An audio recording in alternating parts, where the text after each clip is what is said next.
نحمده ونصلي ونسلم على رسوله الكريم۔ سورہ بنی اسرائیل آیت نمبر 45۔ اعوذ باللہ من الشیطان الرجیم، بسم اللہ الرحمن الرحیم۔ وَإِذَا قَرَأْتَ الْقُرْآنَ، اور جب آپ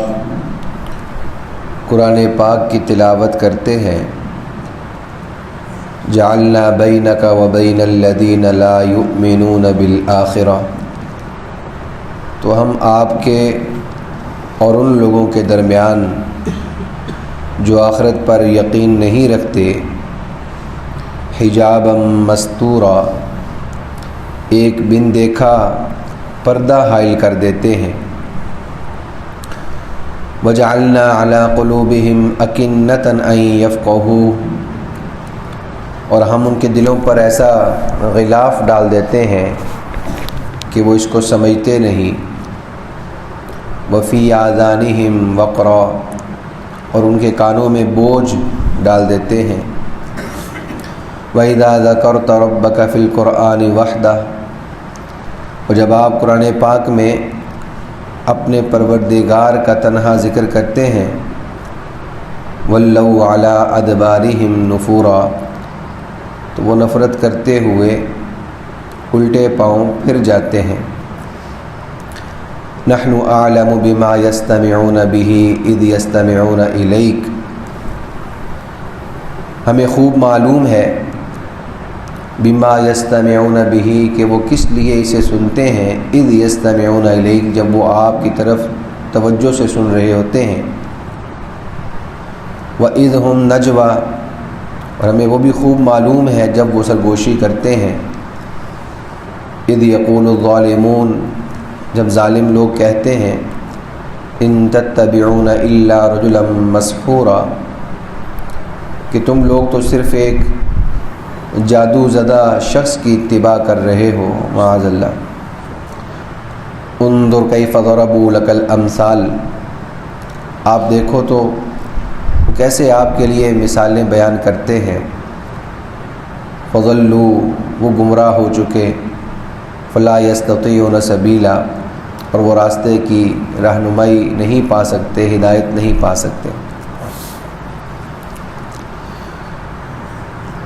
اللہ رب العالمین نے گزشتہ آیات میں احکام بیان کرنے کے بعد توحید کا تذکرہ کیا ہے، اور اس توحید پر عقلی دلائل میں سے ایک دلیل کہ اگر اور بھی معبود ہوں تو اللہ رب العالمین کے خلاف کوئی بغاوت کرے، جو کہ ایسا سامنے نہیں آیا، تو معلوم ہوا اللہ رب العالمین وحدہ لا شریک ہے۔ اسی مضمون کو، توحید کے مضمون کو اللہ رب العالمین نے جب یہ کافروں تک پہنچا ہے، اس کو یوں ارشاد فرمایا کہ اذا قرأت القرآن جعلنا بینک وبین الذین لا یؤمنون بالآخرہ، کہ حبیب کریم جب آپ قرآن پاک کی تلاوت کرتے ہیں تو وہ لوگ جو آپ پر ایمان نہیں لائے اور کافر ہیں، ہم ان کے اور آپ کے درمیان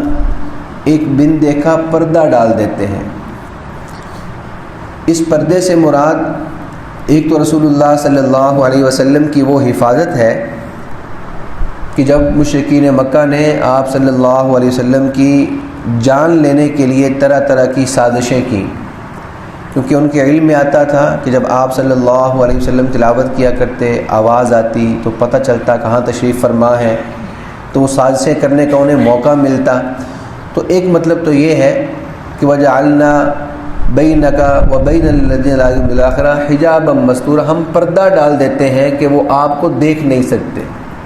نتیجتاً وہ آپ کو ایذا نہیں پہنچا سکتے۔ ایک تو یہ مفہوم ہے، اور دوسرا مفہوم کہ ہم ان کے درمیان اور آپ کے درمیان پردہ ڈال دیتے ہیں کیونکہ وہ ہٹ دھرم بنے ہیں، ضدی بنے ہیں، بات انہیں سمجھ آتی ہے لیکن وہ ایمان لانا نہیں چاہتے، اپنے آباء و اجداد کی روش کو چھوڑنا نہیں چاہتے، تو حجابا مستورا، پھر ہم بھی پردہ ڈال دیتے ہیں، ان کو وہ بات سمجھنے کی توفیق ہی نہیں ملتی۔ وہ اس سیدھی بات تک پہنچ ہی نہیں پاتے۔ آپ قرآن پڑھ رہے ہیں، تلاوت کر رہے ہیں، وہ سن بھی رہے ہیں، تو وہ سننا کس مقصد کے لیے، وہ آگے بات آ رہی ہے۔ تو وہ سننے کا جو فائدہ اور مقصد حاصل ہونا تھا،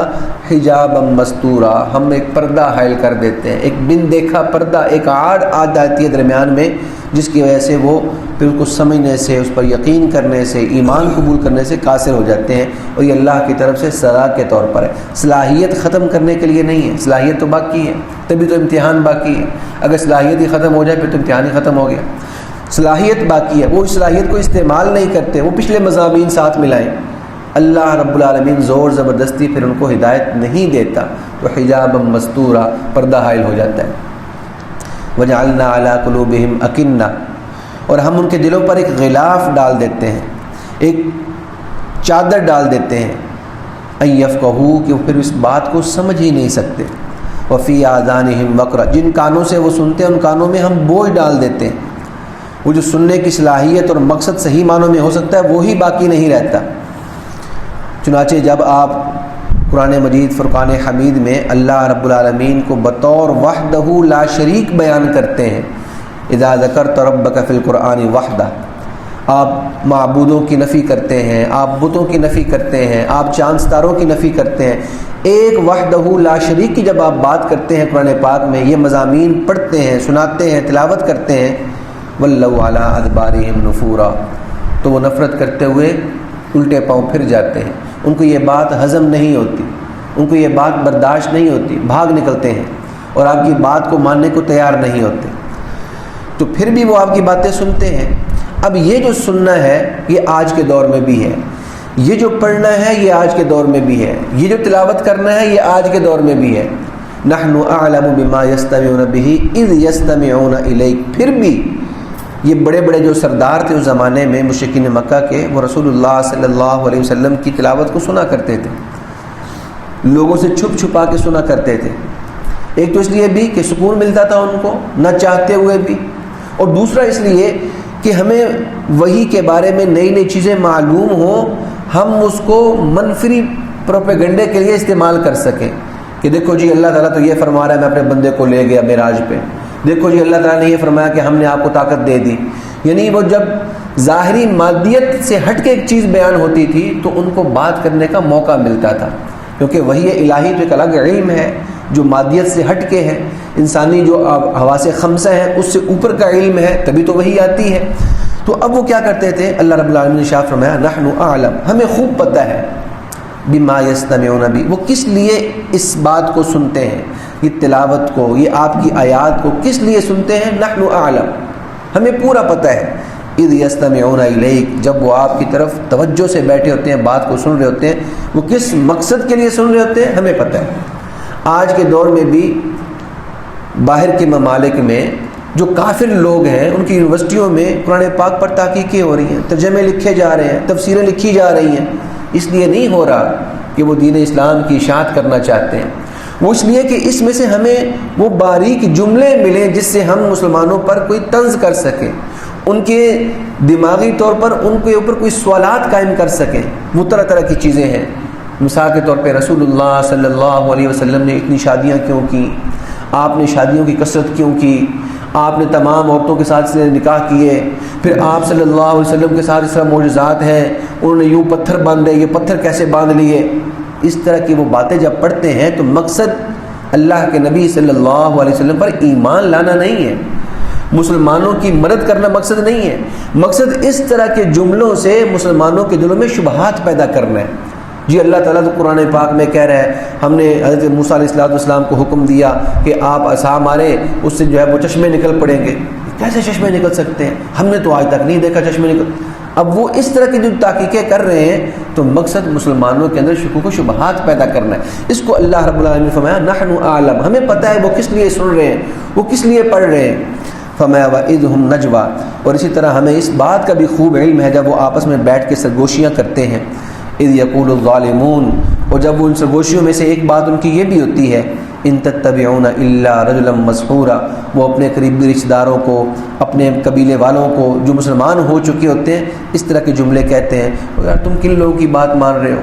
رسول اللہ صلی اللہ علیہ وسلم کے بارے میں معاذ اللہ وہ یہ جملہ کہا کرتے تھے، ان تتبعون الا رجلا مسحورا، تم تو ایسے شخص کی پیروی کر رہے ہو جس پر جادو ہو چکا ہے۔ مسحورا، وہ ساحر کہا کرتے تھے، دیوانہ کہا کرتے تھے معاذ اللہ رسول اللہ صلی اللہ علیہ وسلم کے بارے میں۔ تو ان تتبعون الا رجلا مسحورا،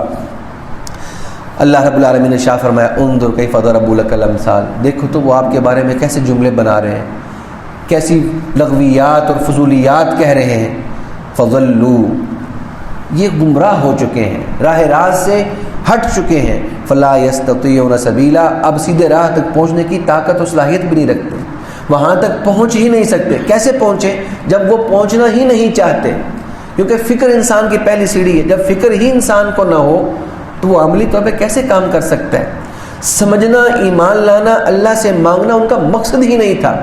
ان کا مقصد ہی کچھ اور تھا۔ تو فلا یستطیعون سبیلا، تو وہ راہ راست تک پہنچ ہی نہیں سکتے۔ یہ مطلب کہیں بھی نہیں، میں بار بار اسی تاکید کر دیتا ہوں کہ بعض لوگوں کے دلوں میں یہ بات آنا شروع ہو جاتی ہے کہ وہ تو مجبور ہو گئے، پھر جب مجبور ہو گئے تو پھر وہ ایمان نہیں لائے، پھر تو وہ گناہ گار ہی نہ ہوئے۔ مجبور کہیں بھی نہیں ہوئے، زندگی کی آخری سانس تک وہ مجبور نہیں ہے، اللہ نے ان کو اختیار دے رکھا ہے۔ ہاں، وہ اپنے اختیار سے اپنی مرضی سے کفر کو قبول کیے بیٹھے ہیں، گلے لگائے بیٹھے ہیں، اپنے آباء و اجداد کی روش کو نہیں چھوڑنا چاہتے، اپنی دنیاوی مفاد کو ترک نہیں کرنا چاہتے۔ تو فلا یستطیعون سبیلا، زور زبردستی تو اللہ تعالیٰ بھی راستہ نہیں دکھاتا، لہذا وہ نتیجے میں راہ راست پر نہیں آ سکتے، ہدایت تک نہیں پہنچ سکتے۔ اللہ رب العالمین مجھے آپ کو تعلیمات اسلام پہ عمل کی توفیق عطا فرمائے۔ وما علینا الا البلاغ المبین۔ الحمد للہ رب العالمین والصلاۃ والسلام علی سید الانبیاء والمرسلین رب ارحمہما کما ربیانی صغیرا